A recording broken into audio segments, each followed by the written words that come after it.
Ce mec est un amateur comme toi et a gagné le marathon le plus dur du monde. Tu te demandes comment c'est possible ?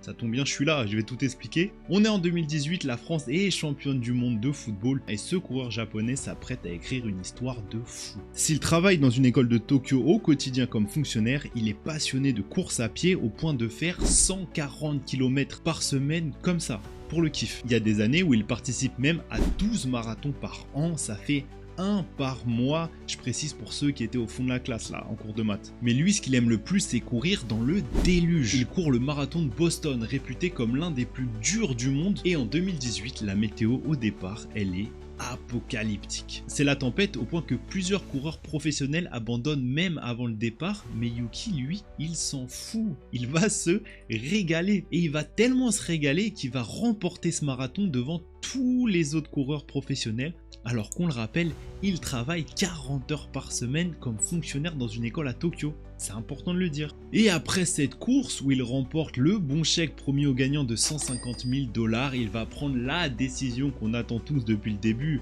démissionner de son boulot pour devenir coureur professionnel. Et ça paye parce qu'en 2020, il rentre dans le livre des records et devient le premier homme à finir 100 marathons en moins de 2h20. Comme quoi, tous les coureurs amateurs qui me suivent, croyez en vous, tout est possible, on sait jamais.